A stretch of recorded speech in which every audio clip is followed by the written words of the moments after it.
What's up guys, Houndish here, and today we're jumping in with another Destiny 2 and Bungie update, I guess. I say that because of course, marathon news and rumours and what some folks are calling Ragebait continues to roll out. We'll touch on that. Otherwise, there are a couple of Destiny related updates. Bungie clarify a few things about Ride of the Nine. We're also going to talk about a dungeon gauntlet, as it is called, which is a variant of the Ride of the Nine approach that we'll get access to in the coming weeks. Otherwise, we'll reiterate some updates regarding Year of Prophecy content rollout, and a few other things. So, as always guys, I hope you find the video helpful. Now though, let's get into it. First up, if you never bought the Final Shape, especially if you're on PlayStation, the Final Shape expansion as well as the Legacy Collection are part of the PlayStation Plus titles for June 2025, so I'll link details about that down below. Of course, getting the Final Shape for free is a pretty good deal, in my opinion. Obviously, Sony and Bungie are trying to get more folks on board ahead of the next expansion, so it's a pretty tantalizing offer, and again, I'll link details about it down below. Otherwise, Destiny 2 related updates here. The D2 team clarify that players must earn adept versions of Ride of the Nine gear before they can drop from the nonary manifold chest next to the emissary.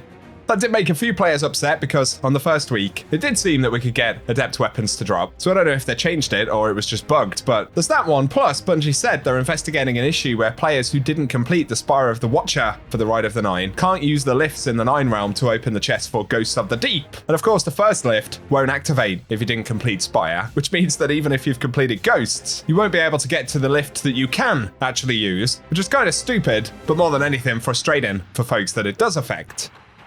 In terms of the future of Ride of the Nine, Bungie did lay out a few dates. One of the interesting components they haven't spoken about specifically though, is that there's a hidden triumph called running the gauntlet to complete a dungeon gauntlet from beginning to end, in reference to Ride of the Nine. So we're not sure what form this will take, whether that simply refers to 3 separate individual dungeons activated one after another, or something more similar to Pantheon, where it's selecting counters from the dungeons. Either way, that's coming up in the future. There's also a quest that says complete all 3 Ride of the Nine dungeons on Eternity mode before the next daily reset that could potentially be referencing this so-called gauntlet. Either way, some kind of separate mode or objective for Ride of the Nine there. And starting on June 17th, Bungie had said all Ride of the Nine dungeons will be available to play at any time on any difficulty. That will continue for a few weeks. Then there'll be a Loot Palooza from July 8th, with increased currency rewards and weapon drop rates from all enemies in all dungeons. So this gauntlet thing will probably happen at some point around that timeline.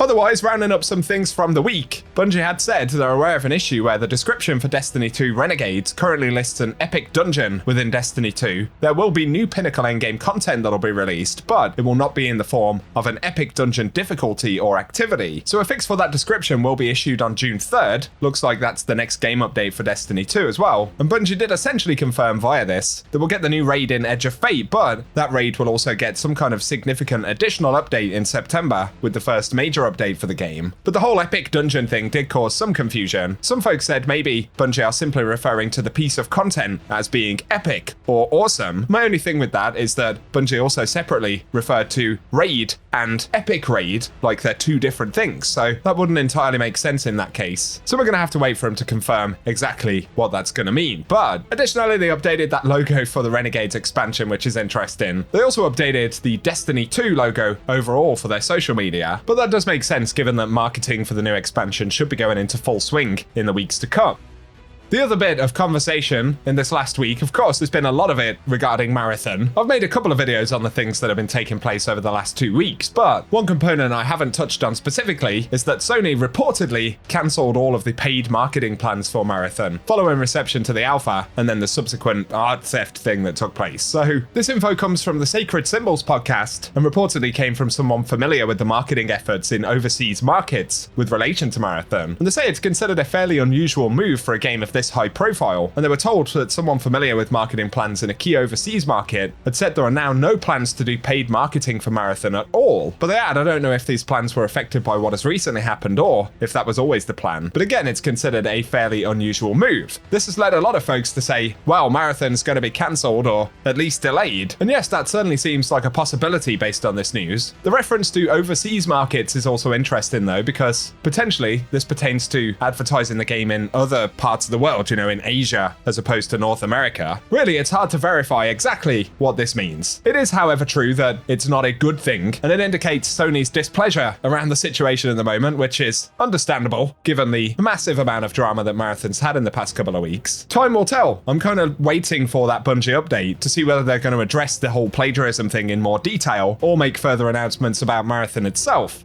It has sparked some interesting engagement in our community though, especially from Karu, who's made a couple of videos now referring to Ragebait, essentially highlighting a bunch of the coverage around Marathon, particularly from Destiny channels. That includes Astacross and Destiny Bulletin. Safe to say Karu isn't happy with the component that you could call Ragebait. And I'm not calling anyone specific out here really, but of course Ragebait is a thing on the internet, and some of the coverage around Marathon recently you probably could refer to as Ragebait. I'd say at the same time, given that this has been a bit of an extended saga, not all of it necessarily qualifies as Ragebait, because you could argue that there's also a component that is simply drama, right? At this point, I don't think most people like the look of Marathon, or are excited for an actual release, just based on what I see on the internet. Maybe I'm wrong, but possibly not. And I'd say more than likely at this point, most people are not enraged, but are probably more entertained by what's going on. It also meant that Destiny Bulletin chimed in. It's insane how hard you're pushing this hate campaign against Destiny Bulletin. And this is their opinion. Reporting on bad news isn't hate bait, engagement farming, or rage bait. No matter how many times you use those words, the headline in question is perfectly fine in my opinion and fits the article. The whole story was straightforward news and not an opinion piece, and this is in reference specifically to the piece about cancelled marketing plans.